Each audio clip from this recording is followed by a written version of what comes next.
நமது கலாச்சாரம், நமது பண்பாடு எப்போதும் நம்முடன் நீடித்து இருக்கும். பாரத தேசத்தின் மகோனதமான புராண இதிகாசங்களை முழுமையாக அறிந்து கொள்ள subscribe Tilak. A wide range of LED lights for indoor and outdoor use. GR Lights make India bright.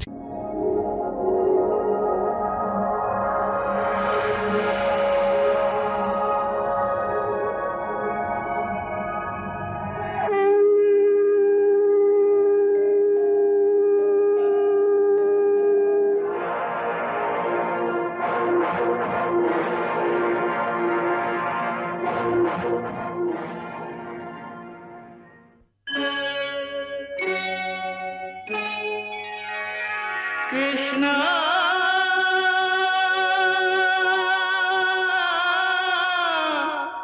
Krishna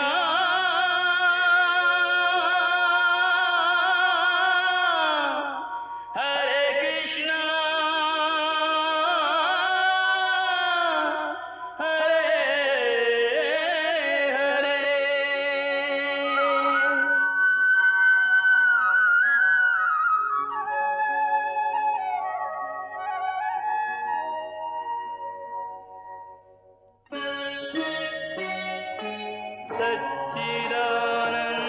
सच्चिदानन्दरूपाय विश्वोत्पत्त्यादिहेतवे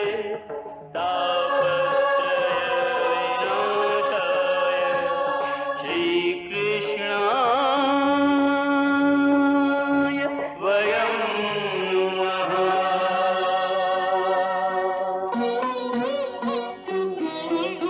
श्रीकृष्ण गोविन्द हरे मुरारे, हे नाथ नारायण वासुदेव. हरे कृष्ण राधे राधे कृष्ण कृष्ण हरे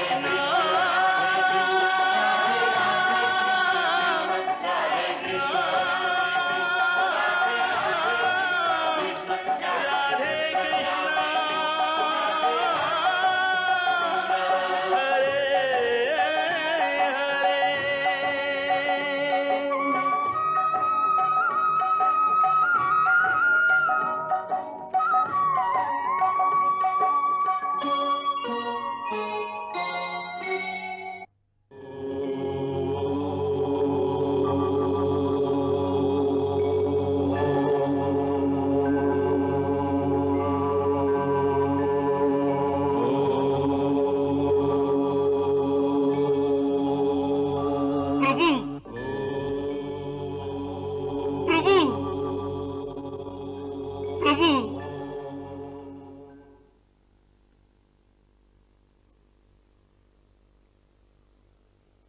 प्रभु தலைமையில் இடி விழுந்தது போல் செய்தி பிரபு, தாங்க முடியாத செய்தி. இடி போன்ற செய்தியா? எதை பற்றி? யாரை பற்றி? பாண்டவர்கள். பாண்டவர்கள்? என்ன பாண்டவர்களுக்கு? சொல்லுங்கள் அக்ரூரரே, என்ன செய்தி? சொல்லுங்கள் அக்ரூரரே, நீங்களே இப்படி அழுதால் ஏதாவது ஏதாவது சொல்லக்கூடாததா? ஆம் பிரபு. அதை சொல்லுங்கள். அழுது கொண்டே இருந்தால் என்னவென்று நினைப்பது? அப்படி என்ன செய்தி? பிரபு, பாண்டவர் ஐவரும் மாதா குந்தியுடன் வாரணாவத தீர்த்த ஸ்தானந்தனில் பகவான் சிவனுக்கு வழிபாடு செய்ய சென்றிருந்தார்கள். சென்றால் நம் ஒற்றற்படை அனுப்பிய செய்தியின்படி அங்கு அமைக்கப்பட்ட ராஜ மாளிகையில் அவர்கள் தங்கினார்கள். அந்த புது மாளிகையில் தீ விபத்து நேர்ந்தது என்ற செய்தி கிடைத்தது பிரபு, செய்தி கிடைத்தது. அதுவா செய்தி? பிரபு, பாண்டவர் ஐவரும் மாதா குந்தியுடன் அந்த தீயிலே ஆம் பிரபு, எரிந்தார்கள்.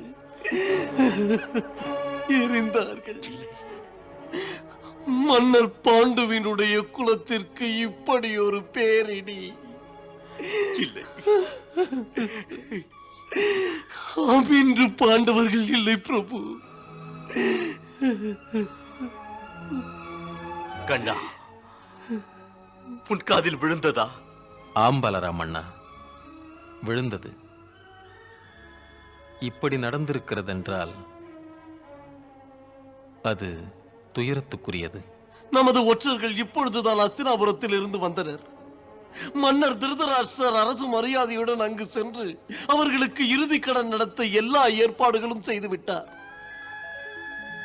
அதுதான் தங்களை சந்திப்பதற்கு ஓடி வந்தேன். பிரபு, இந்த சமயத்தில் தம்முடைய அத்தையின் மைந்தர்களுக்காக அந்த இடத்திற்கு செல்வதுதான் நல்லது பிரபு, அதுதான் நல்லது. அவர்களோடு செல்ல தேவை என்ன இருக்கிறது? அவர்களோடு செல்ல தேவை என்ன என்று கேட்காதே கண்ணா. அவ்விடத்திற்கு சென்று துயரப்பட்டவர்களின் துயரத்திற்கு ஆறுதல் கூறுவதற்கு இந்த துயரம் என்ன சாதாரணமா? இதயத்தையே சுட்டரித்து விடும் பயங்கர இழப்பல்லவா? இழப்புதான் பலராமண்ணா.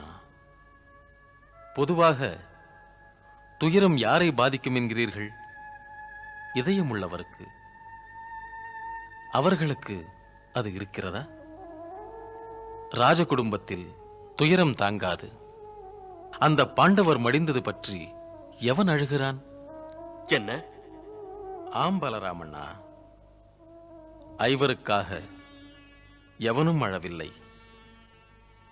சிந்திக்கத்தக்கது. பாவம் திருதராஷ்டிரர் மனதிலும் கூட இந்த சமயத்தில் ஒரு சிறுமைத்தனமான போர் நடக்கிறது.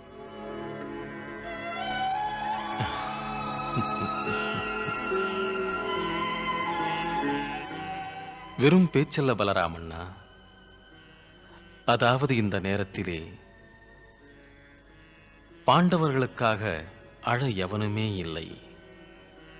புருஷன், மனைவி, உடன்பிறப்புகள், மகன், மகள் எல்லாருமே அவரவர் சுயநலத்துக்காக அழுகிறார்கள். கண்ணீர் விட்டு கதறி அழுவார்கள். அழுவதோடு இவர்கள் வரவு தீர்ந்து விடுகிறது. பிறகு அடுத்த நாள் மடிந்தவர்களை குறித்து யாருக்கும் நினைவே இருக்காது. யாரும் அழுவதும் கிடையாது. யாருமே ஒருவரை தவிர. அவர் யார்? மாதா. மாதாவின் துயரம் தன்னலமற்றது. ஒரு மாதாவின் வாழ்வு தனக்கென வாழாது. ஒரு தாய்க்கு ஈடில்லை. இது ஆழ்மனதை தொடும் அளவுக்கு ஒரு தாய் இருந்தாள். அவளும் அக்ரூரரின் செய்தி கிணங்க அவர்களோடு இறந்து விட்டாள். இப்படி ஒரு துயரம் அங்கு வரலாமா? வந்து விட்டதே கிருஷ்ணா. வாழ்வு முடிந்தது இல்லையா? உங்கள் துயரம் எனக்கும் இருக்காதா? ஒரு பிறவி எடுத்தால் என்றோ ஒரு நாள் அதற்கு மரணம் வராதா? இந்த மண்ணுலகத்தில் மரணம் என்பது தவிர்க்க முடியாதது.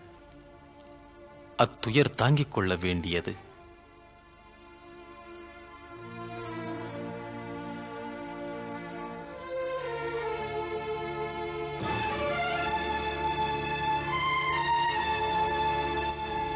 உன் பேச்சு ஒத்துக்கொள்ள வேண்டியதே. ஆனால் தம்பி, என் பார்வைக்கு உன் பேச்சு விசித்திரமாயிருக்கிறது. என்னிடம் அப்படி என்ன பார்த்தீர்கள் பலராமண்ணா? சொல்லட்டுமா? அங்கு குந்தி அத்தையும் பாண்டவர்களும் மடிந்தது உன்னை பாதிக்கவில்லை? சிறிதும் இல்லை. இது பற்றி சொன்னதும் என் மனதில் துயரமே இல்லை. ஏன்? சாத்திரமே இதைத்தான் சொல்கிறது. பிறப்பென்று ஒன்று இருந்தால் மரணம் உண்டு. இந்த ஞானமுள்ள மனிதனுக்கு யாருடைய மரணமும் துயரத்தை தராது. ஞானம் உள்ள மனிதன்? ஆம். நீ பகவானாயிருந்து மனிதனாக எப்போது மாறினாய்? எப்போதா? பகவானிலிருந்து மனிதனாக தாங்கள் தானே மாற்றினீர்கள் அண்ணா. மாற்றினேனா? புரியவில்லை. இப்போதுதானே என்னை கேட்டீர்கள். தீயில் இறந்து போனவர்களை பற்றி மனமுருகி சாதாரண மனிதனைப் போல் துயரம் கொள் என்று. இல்லை, நம் உறவினரின் மரணம் பற்றி சாதாரண மனிதர்களைப் போல துயரம் கொள் என்று நான் உன்னை சொல்லவில்லையே. பிறகு பொதுவில் பகவானுக்கும் இதயம் உண்டு, இரக்கப்படுவாரே என்று. பகவானும் கூட இப்படி துக்கப்படுவாரா? வீண் விவாதம். பகவான் மட்டும் துக்கப்படக்கூடாதா? பக்தனுக்கு தாய் போன்றவன் நீ. அதனால் பகவானான உனக்கும் வேதனை உண்டு, பிழி கலங்குவே. உன் மனது பக்தனுக்காக அழும். அதுவும் எதுவோ ஒரு பக்தனுக்காக நீ அழுவது என்பது வெறும் நாடகம் அல்ல. அர்ஜுனன் உண்மையில் உன் பரம பக்தன், தோழனும் கூட.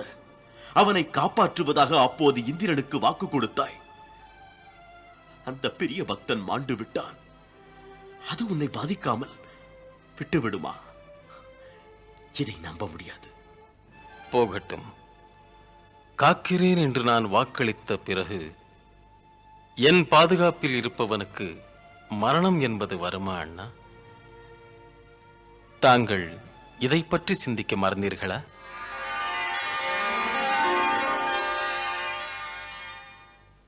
இல்லை, இல்லை.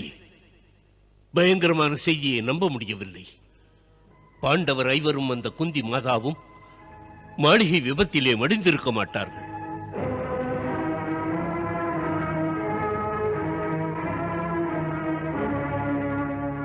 இல்லை, இது நம்ப முடியாத செய்தி. மாளிகை எரிந்து விட்டதே, அதை நாம் எப்படி நம்பாமல் இருப்பது? ஆச்சாரியரே, உங்களுக்கு உங்கள் சீடர்களை பற்றி நன்றாக தெரியுமே. அர்ஜுனனும் பீமனும் அப்படி ஒரு விபத்து நடந்திருக்கையில் அங்கிருந்து தப்ப முடியாமல் எரிந்திருப்பார்களா? இல்லை, நிச்சயமாக இல்லை. பீமன் பலம் என்ன? மாளிகையை தீயில் எரிகிறதைக் கண்டால் உடனே மாளிகையை தகர்த்து உடைத்துக் கொண்டு ஐவருடன் வெளியே தப்பியிருப்பான். உங்கள் அர்ஜுனனை போன்ற வில்லாளி ஒரு எலியைப் போல் மடிவானா? அந்த மாவீரன் ஒரு வர்ணாஸ்திரத்தால் அதிசயம் நிகழ்த்துவான்.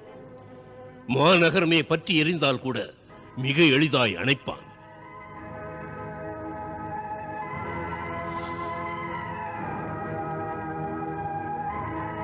அதனால்தான் என்னால் நம்ப முடியவில்லை பாண்டவரும் குந்தியும் மடிந்திருப்பார்கள் என்று. மாளிகை பகுதியிலே 6 பிணங்கள். அதை பார்த்த பிறகும் எப்படி நம்பாமல் இருப்பது? அதை என்னால் மறக்கவோ மறுக்கவோ முடியவில்லை. நிச்சயமாக தெரியவில்லை. ஆனாலும் எனக்குள் ஏனோ பொய்யாயிருக்கும் என்ற ஒரு உணர்வு, அதிசய சக்தி ஒன்று அவர்களை காத்திருக்கும் என்று. நிச்சயமாக இது பொய்யான செய்தி, நிச்சயம் பொய்யான செய்தி.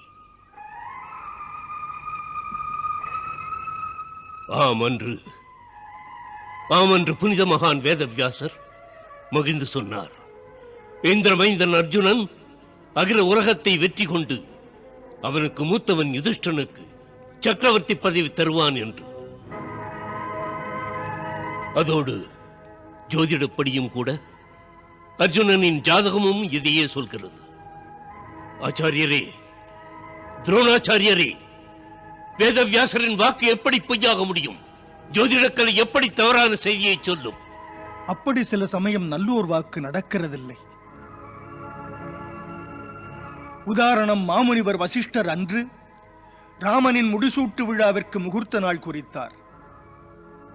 அந்த முனிவர் குறித்த நாளில் ராமன் முடிசூடவில்லை, அதை இழந்து வனவாசம் போனான்.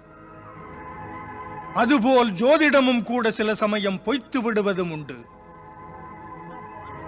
இதற்கு சாட்சியாக குந்தியும் பாண்டவர் பிணங்களும் அங்கு கிடந்ததே, அது பொய்யா? உண்மைதானே அது? பொய்யல்ல ஆச்சாரியரே, உண்மை என்ற கோணத்தில் ஆராய்ந்து பாருங்கள். அந்த பிணங்கள் பாண்டவருடையதுதானா? பாண்டவர்களுடையது என்பதை நான் நம்ப மாட்டேன். உலகம் போற்றும் அந்த மகா வீரர்கள் தீ விபத்திலே சிக்கி இறப்பார்களா?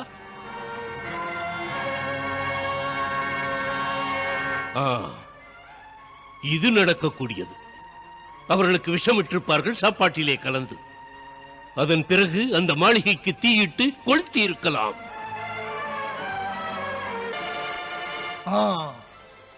இது நடக்கக்கூடியதே. ஒரு பயங்கர சதி திட்டமிடப்பட்டிருக்கிறது. அரசியல் காழ்ப்புணர்ச்சியால் உலகம் ஏமாற்றப்பட்டிருக்கிறது. விதுரரின் ஒற்றர்களுக்கு இந்த மர்மங்கள் தெரிந்திருக்காது.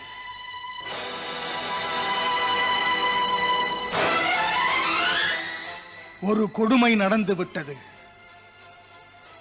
இதனால் ஏற்படும் மாற்றம்,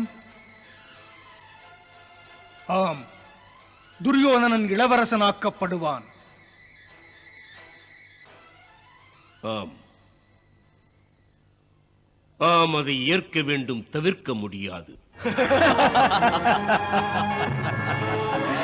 இளவரசன் துரியோதனன் திருவடி மலருக்கு அவருடைய மாமா சகுனியின் வணக்கங்கள். இல்லை மாமா, இல்லை. வணங்காதீர்கள், வாழ்த்துங்கள் என்னை. மாமாவை வணங்குகிறேன். நான் மூச்சு விடுவதே உனக்காகத்தானே. மீண்டும் நான் இதைத்தான் உன்னிடம் கேட்க விரும்புகிறேன் விதுரா. அன்று வாரணாவதத்து மாளிகை முழுவதுமே எரிந்ததனால் தான் பாண்டவர்கள் இறக்க நேர்ந்ததா? உன்னைத்தான் கேட்கிறேன், ஏன் தயங்குகிறாய்? உண்மையில் உனது மனது இதை நிஜம் என்று ஏற்கிறதா?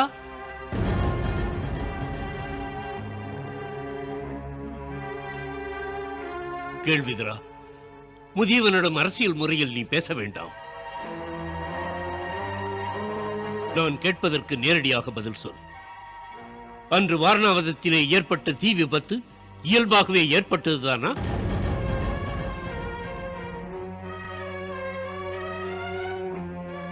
உனக்கு உண்மை தெரியாமல் இருக்காது. மறைக்காமல் எதையும் பேசு. அந்த ரகசியங்களை என்னிடம் சொல். உன் அபிப்பிராயங்களையாவது பேசு. பேசு. நடந்ததை சொன்னால் போதும். தாத்தா, இந்த விஷயத்தில் அபிப்பிராயமே தேவையில்லை. நிச்சயமாக எனக்கு தெரியும், அந்த மாளிகையில் நடந்தது விபத்து இல்லை. இல்லையா? விபத்து இல்லையா? இல்லை.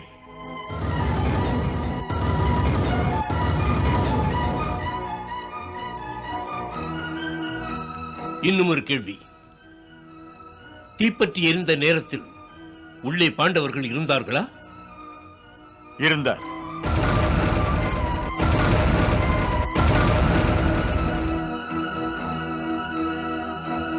உயிருடன் இருந்தார்களா, இல்லை வேறு விதமாய் கடந்தார்களா?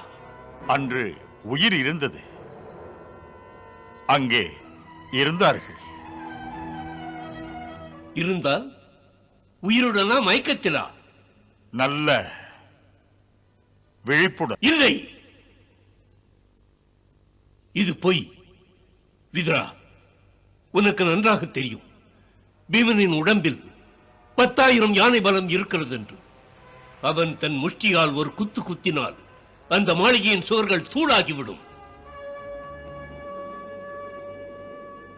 அப்படிப்பட்ட பீமன் சுவர்களை உடைத்துக் கொண்டு பிழைத்திருக்கலாமே. அந்த மாளிகை உருக்கினால் அமைந்ததா? அது இல்லை தாத்தா, உருக்கினால் அல்ல, அந்த மாளிகை அரக்கினால் ஆனது. அரக்கினாலா? விந்தையாய் இருக்கிறதே. அரக்கு மாளிகை என்கிறாயா? அதைத்தான் சொல்கிறேன் தாத்தா. அதனால் தான் தீயின் ஜுவாலைகள் விரைவாக பரவி மாளிகை எரிந்தது.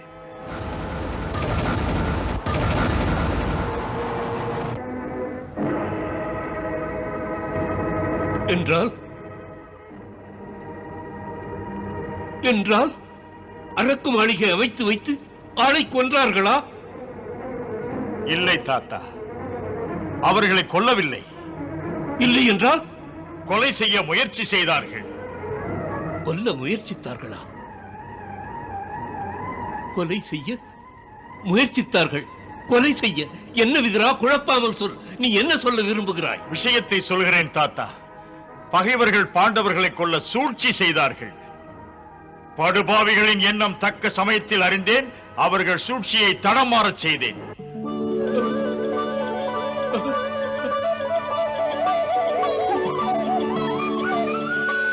என்றால் என்றால் பாண்டவர்கள் மடியவில்லை, உயிரோடு இருக்கிறார்கள்.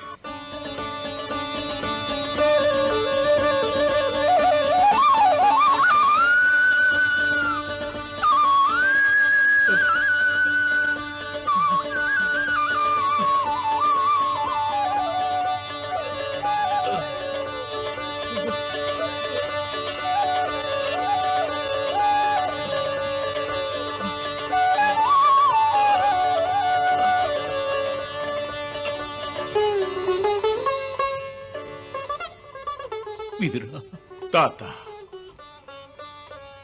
இதெல்லாம் தங்கள் ஆசீர்வாதத்தினால் என் அறிவுக்கு எட்டியபடி செய்தேன். நல்லவர்களின் பங்கிலே தாங்கள் இருக்கிறீர்கள் அல்லவா? முதியோர்கள் முன்னோர்கள் வாழ்த்தினார், அவர்கள் பிழைத்தார்கள்.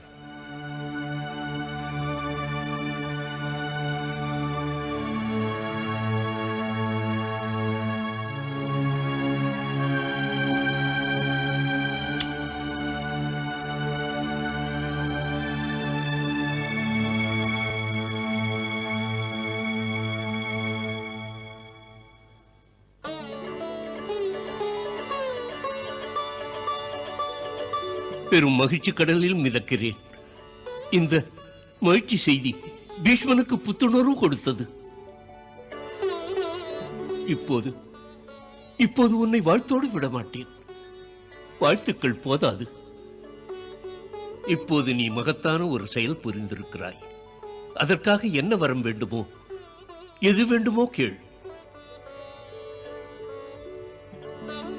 மாதவன் பெரும் கருணையால் என் வாக்கிலிருந்து வரும் சொற்கள் எப்போதுமே பொய்க்காது. பிரபு, பிரபு, என் வாக்கிலிருந்து செயலாற்று.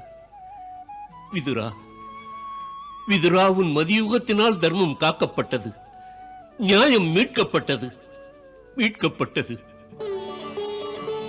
உனக்கு என்ன வேண்டுமோ, எது வேண்டுமோ கேள். என்ன வரம் வேண்டுமோ கேள் விதுரா. வேறு என்ன கேட்பேன்? உங்கள் வாக்கு பொய்க்காது என்று தெரியும். தாம் எப்போது என்னை வாழ்த்தினாலும் அந்த வாழ்த்து என்னை வாழ்த்தும். அதனால்தான் நான் தங்களை கேட்கிறேன். என் மனம் என்ற குடிலில் பகவான் ஸ்ரீகிருஷ்ணனின் திருப்பாதங்கள் பதிந்து ஆலயமாக வேண்டும். விதுரா, வாழ்க விதுரா, வாழ்க நீடூழி. வரதன் உன் இதயத்தில் வந்திருப்பான் என்றும் நான் உனக்கு ஆசி வழங்குகின்றேன். என் பிரபுவின் திருவடி மலரில் உன் பக்தி என்றும் இருக்கட்டும். விதர பக்தி மற்றவர்க்கு எடுத்துக்காட்டு. உன் புகழ் வாழ்க. நீ வாழ்க, நீ வாழ்க, நீ வாழ்க. நடக்கட்டும்.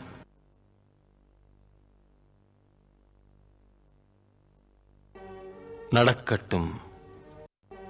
நடக்கட்டும். நடக்கட்டும். கிருஷ்ணா, கிருஷ்ணா, கிருஷ்ணா. என்ன பலராமண்ணா? எங்கு யோசனை? இங்குதான். என்ன வேண்டும்? அப்போது சொன்னாயே பாண்டவர்கள் உயிரோடு இருக்கிறார்கள் என்று. ஆம். பொதுவாக அப்படி சொல்லி மழுப்பி விட்டாய். அவர்கள் எங்கே? அவர்கள் எங்கேயோ இருக்கட்டுமே, நன்றாக இருக்கிறார்கள். புதிர் போடாதே. அவர்கள் எப்படி இருக்கிறார்கள்? எப்படியா? சொல்கிறேன் பலராமண்ணா. மகத்தான சாதனை செய்யப் போகிறார்கள். எதிர்காலத்தில் ஒரு நாள் இந்த பூமியின் மீது சக்கரவர்த்தி பதவி அடையப் போகிறார்கள். அவர்கள் இன்று நாடோடியைப் போல் கிராமம் கிராமமாக பிக்ஷைக்கு போகிறார்கள். பிக்ஷைக்கு போகிறார்களா? ஆம் பலராமண்ணா. அவர்கள் இப்போது எங்கிருக்கிறார்கள் கிருஷ்ணா? அவர்களா? அவர்கள் இப்போது ஹஸ்தினாபுரத்தின் எல்லைப் பகுதியை தாண்டி பாஞ்சால நாட்டு பகுதிக்கு போய்விட்டார்கள். அங்கு வரை துரியோதனனின் கை அவர்கள் மீது பட முடியாது. இன்றைய தினம் அவர்கள் பிராமணர்கள் இருக்கும் ஒரு கிராமத்தில் பிராமணர்கள் போல் வேஷமிட்டு வாழ்கிறார்கள். அதுவுமின்றி அங்குள்ள பிராமணர்களைப் போல வீடு வீடாக போய் பிக்ஷை எடுத்து அமைதியோடு வாழ்கிறார். பிக்ஷாந்தேஹி.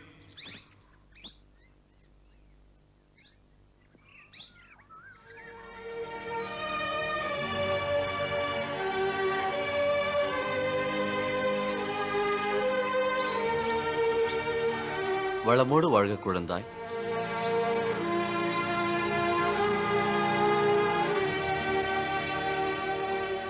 பிக்ஷாந்தேஹி.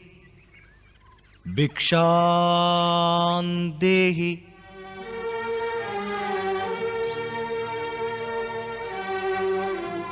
என்றும் நலமோடு வாழ்க.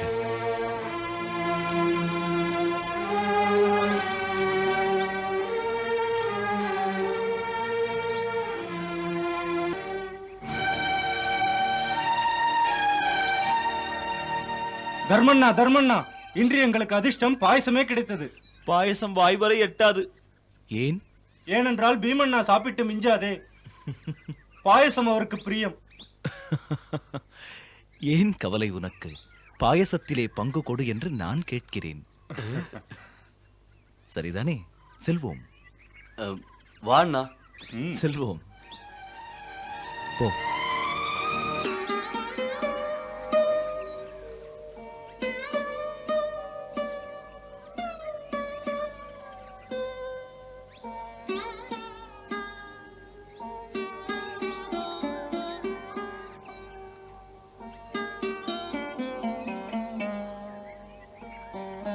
அம்மா, பிக்ஷை கொண்டு வந்திருக்கிறோம். பங்கு போட்டுக் கொள்ளுங்கள். பங்கில் உங்களுக்கும் பங்குண்டே. சரி, இருக்கட்டும்.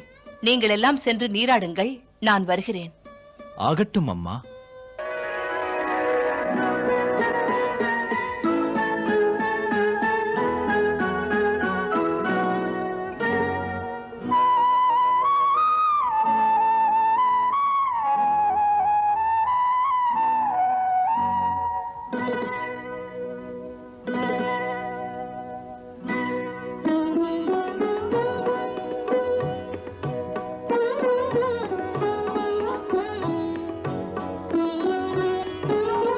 லட்டுவை பார்க்காதே அர்ஜுனா.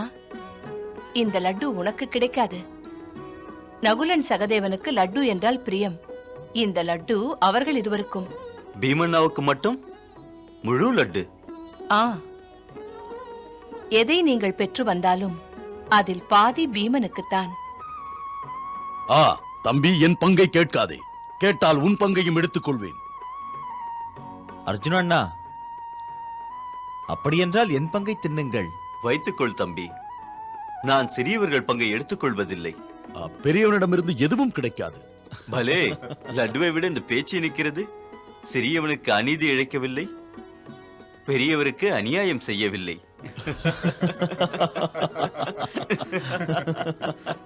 வேண்டாம், வேண்டாம். இறைவன் ஆணை, கருணை காட்டுங்கள், கருணை காட்டுங்கள். நான் விதவையாகி விடுவேன். என் குழந்தைகள் ஆதரவற்று விடும். எங்களுக்காக இறங்குங்கள். எங்கள் வாழ்வை அழிந்துவிடும். கருணை காட்டுங்கள், கருணை காட்டுங்கள். எங்கள் குழந்தைகளை அழ வைக்காதீர்கள். என்னை விதவையாக்கி விடாதீர்கள். பெரியோர்களே, கொஞ்சம் கருணை காட்டுங்கள். இவரை இன்று கூட்டிச் சென்றால் அதனால் எங்கள் பிள்ளைகளின் எதிர்காலம் இருண்டு விடுமே. இன்னும் என் மகளுக்கு விவாகமாகவில்லை. என் பிள்ளையோ சின்னஞ்சிறு பாலகன். உமக்கு இவர் மீது இரக்கம் இல்லையா? அம்மா, நாங்களும் மனிதர்கள் தானே. ஆனால் இனிமேல் என்ன செய்வது? நமக்கு வேறு வழியில்லை. இந்த துன்பம் உங்களுக்கு மட்டுமில்லை, இந்த ஊருக்கெல்லாம். என்று அவரவர் முறை வருகிறதோ அன்று அவருடைய இல்லமே கண்ணீரும் அழுகுரலும் ஆகிறது. பரிதாபம் இது மட்டும் நமக்கும் ஒரு நாள் வருகிறது. பெரியவரே, எனக்காக யோசிக்க கூடாதா? எங்கள் வீட்டு முறை ஒரு வருஷ காலத்திற்கு தள்ளினால் என்ன? தள்ளி போட்டால் என் பருவ மகளுக்கு திருமணம் செய்து விடுவேன். ஆகையால் என் மகளுக்காக ஒரு வருஷம் தள்ளி போடுங்கள். பாவம் இந்த பெண்ணின் எதிர்கால பிரச்சனை இது. கங்காதரரே, இந்த பிரச்சனை உங்கள் மகளுடைய பிரச்சனை என்று மட்டும் நினைத்து விடாதீர்கள். பிரச்சனை இந்த ஊரின் ஆயிரக்கணக்கான பெண்களின் கல்யாண பிரச்சனை. இன்று இல்லங்கள் தோறும் இதே பிரச்சனை. இப்போது யார் செல்வது அந்த ராட்சசனுக்கு? பசி தீர்க்க தீனியாக. கங்காதரரே, தாங்களும் வந்தீர்கள் அல்லவா? நாம் எல்லாம் நரமாமிசம் சாப்பிடும் ராட்சசனிடம் ஒப்பந்தம் செய்து கொண்டோமே. அதன்படி அவன் சொன்னது, இந்த ஊர்வாழ் மக்கள் எனக்கு ஒரு வண்டி சோறு, 10 குடம் பால், அதோடு ஒரு மனிதன் ஒரு நாள் உணவாக அவரவர் முறை வைத்து அனுப்பி வைக்கும் வரை உங்களை, உங்கள் கிராமத்தில் வாழ்பவர்களை தொடமாட்டேன் என்றான். மாறாக நீங்கள் என்று என்னை பட்டினி போடுகிறீர்களோ அன்று இந்த கிராமம் எல்லாம் இரத்த வெள்ளம் ஓடும் என்றார்.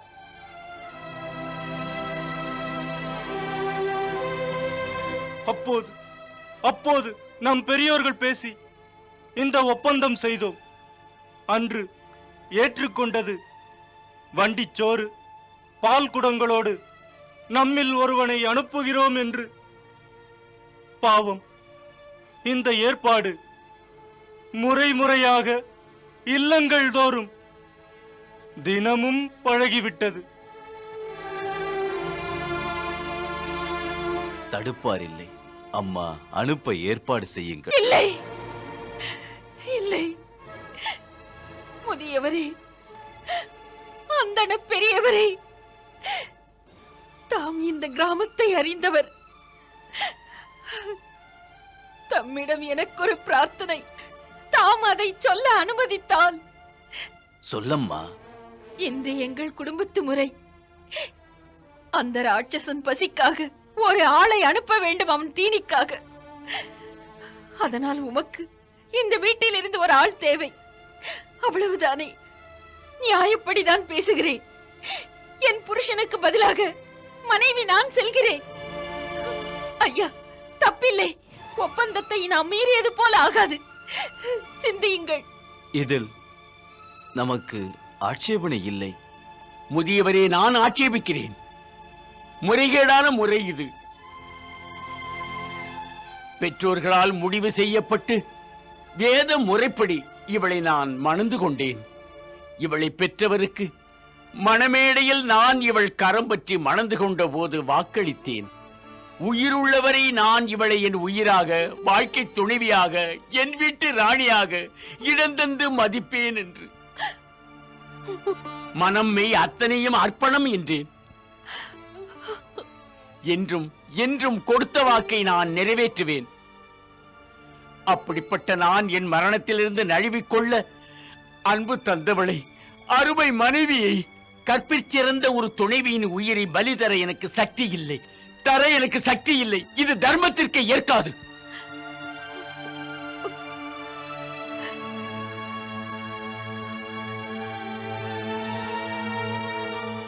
என் புருஷன் அவர் தர்மத்தை சொன்னார். மனைவிக்கும் ஒரு தர்மம் உண்டு. சாஸ்திரங்கள் சொல்கின்றன, கணவனுக்காக தியாகம் செய்வதை மனைவியின் முழுமுதற் கடமை. நிலைமை ஒன்று அப்படி உருவானால் மனைவி தன் புருஷனுக்காக நிச்சயம் தன் உயிரையும் தருவாள். இதுதான் பெண் பிறவிக்கு பெருமை. அதனால் இவ்வுலகில் புகழ், மேலுலகம் போனால் இறைவன் பக்கத்திலே ஒரு இடம். மனைவியை பிரிவதினால் என் புருஷனுக்கு, மாதாவை பிரிவதினால் என் பிள்ளைகளுக்கு துயரந்தான். இவர்களுக்கு தந்தை இருந்தால் என் மக்களின் எதிர்காலம் வளமாக வாழ வைக்கும் அல்லவா? தந்தை இல்லாத மகள் என்றால் உலகம் துச்சமாக நினைத்து மதிக்க தொடங்கும். எப்படி தரையிலே விழுந்து கிடக்கும் மாமிச துண்டுகளை கொத்த பருந்துகள் வருமோ அதுபோல என் குழந்தைகளை காக்க இவர் வாழ வேண்டியது அவசியம். ஐயா, இவருடைய உயிர் மனைவி என் உயிரை விட சிறந்தது. ஆகையினால் தாம் என் கருத்துக்கு இடமளிக்க வேண்டும். எந்த ஒரு முடிவுக்கும் வருமுன் நான் சொல்லும் எனது வேண்டுகோளை கேளுங்கள். சொல் மகளே, சொல். எல்லாம் அறிந்தவரே, பேதை பெண், என் முறையீடு இதுதான். என்னை பெற்ற தெய்வங்களை அனுப்பாமல் அந்த ராட்சசனின் ஆகாரத்துக்காக இந்த பாவியை அனுப்புங்கள். சின்ன பெண்ணே, அம்மா அப்பாவுக்காக இப்படி பேசுவதை நான் ஏற்கிறேன். பாவம், உன்னை பெற்றெடுத்த அந்த புண்ணியசாலிகள் இருவரும் ஏற்க மாட்டார்கள். ஏன் ஏற்க மாட்டார்கள்? மாட்டேன். ஏன் பெரியவரே, தமக்கு தெரியாதா? எந்த பெற்றோரும் தன் மகளை அதிக நாள் கன்னிப் பெண்ணாக வீட்டில் வைத்திருப்பதில்லை. அதுபோல் என் பெற்றோரும் கூட நல்ல இடத்திலே எனக்கு திருமணம் செய்து புகுந்த வீட்டிற்கு என்னை அனுப்ப நினைத்திருக்கிறார்கள். அதனால் எப்படியும் நான் இந்த வீட்டை விட்டு போக வேண்டியவள் தானே. மணமகளாக செல்கின்ற நான் பிணமகளாகிறேன் தந்தைக்காக. கூடாது. என்னை பெற்றவருக்காக எனது கடமைகளை செய்து முடிக்க விரும்புகிறேன்.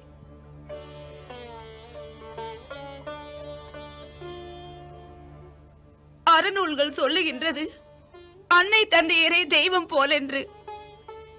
இப்படி ஒரு வாய்ப்பு பெண்ணுக்கு கிடைப்பது அரிதிலும் அரிது.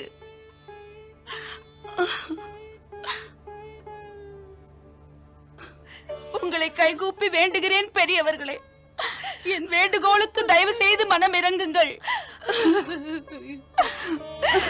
இல்லை. பாருங்கள் பெரியவரே, இவள் சொல்வதை ஏற்க முடியாது. நான் பேசலாமா பெரியவரே?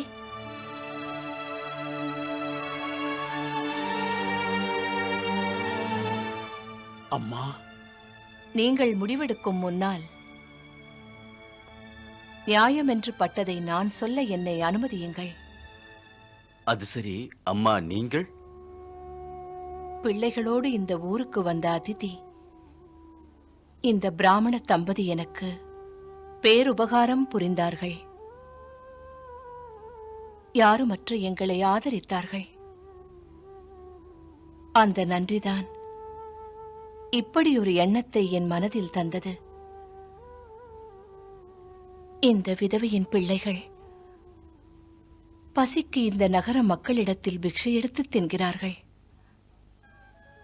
எங்களை எல்லாம் வாழ வைக்கும் கிராமம் அல்லவா?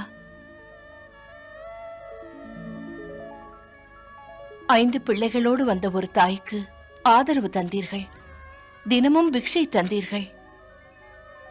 உண்டி கொடுப்பது உயிர் கொடுப்பது போல் என்று சொல்வார்கள். ஆகையினால் பெரியோர்களே, உங்களை வேண்டிக் கொள்கிறேன், இன்று இவர்களுக்காக என் மைந்தரிலே ஒருவனை தர ஆணையிடுங்கள். இல்லை இல்லை தாயே, அப்படி சொல்லாதீர்கள். இது தர்மத்துக்கு உகந்ததல்ல. அண்டி வாழ வந்த உங்கள் குழந்தைகளை என்னுடைய பிரச்சனைக்காக நான் பலி கொடுப்பது என்பது கொடிய பாவச் செயல். மன்னிக்க முடியாத அநீதி, மன்னிக்க முடியாத அநீதி. மாதா, மரணப்பிடியில் இருந்து என்னை காப்பதற்காக இப்படி ஒரு நிலையிலே தங்கள் மகனை நீங்கள் பலியிட வேண்டாம். அதற்கு என் மனம் இடம் தராது, இடம் தராது. அம்மா, கங்காதரர் சரியாக சொன்னார். தன் குடும்ப நலனுக்காக தன் இல்லத்திலே தங்கியிருக்கின்ற ஒருவரின் உயிரை ஈடுகட்டுகிறது மிக இழிந்த பாவம் தாயே. எங்கள் ஊரிலே இப்படிப்பட்ட குழந்தைக்கும் கூட அது தெரியும். என் பிள்ளைகளுக்கும் அது தெரியும். நீங்கள் செய்த உபகாரத்துக்கு பதிலாக ஒன்றுமே நாங்கள் செய்யாது போனால் உறக்கமே எனக்கு வராது. கரம் கூப்பி உங்கள் அனுமதியை கேட்கிறேன். இன்று என் மகனிலே ஒருவனை ராட்சசனிடம் அனுப்ப ஆணை தாருங்கள். நீங்களும் ஒரு தாயா? அருமை மகனை அரக்கனுக்கு பலியிட ஆணை கேட்கிறீர்களே, இது நியாயமற்ற ஒன்றை கேட்க ஒரு தாயின் மனம் இடம் தராது. மன்னிக்க வேண்டும் பெரியவரே, அவனை பற்றி உங்களுக்கு தெரியாது. என் மகன் எதையும் தாங்குவான். பயப்பட வேண்டிய அவசியமே இல்லை. அது சரி, அம்மா, அவனுக்கு அந்த சக்தி? ஒரு மந்திரத்தால். மந்திரமா? ஆம், ஊருக்கு உதவ குரு அருள் தந்த மந்திரம் அது. அதன் துணையால் அவன் எப்படிப்பட்ட அரக்கனையும் கொல்லுவான். அப்படி இல்லையேல் வெல்லுவான். ஆகையினால் நான் சொல்வதை கேளுங்கள். என் மகனை நான் தந்தால் இந்த நகரத்தில் அரக்கனின் பேச்சே இருக்காது. வந்து விட்டது.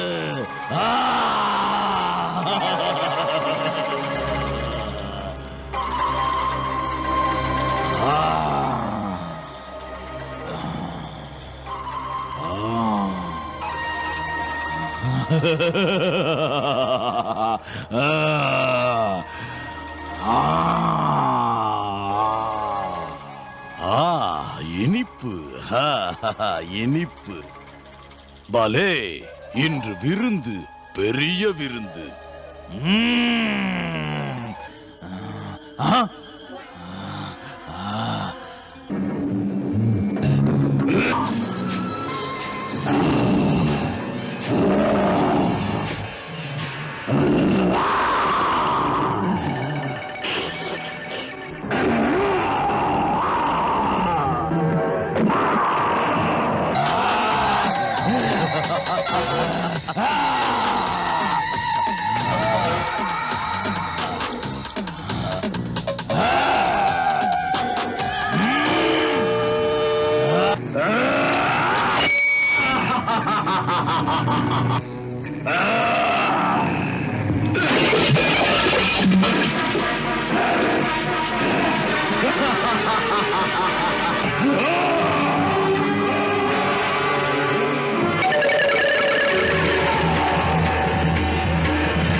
Krishna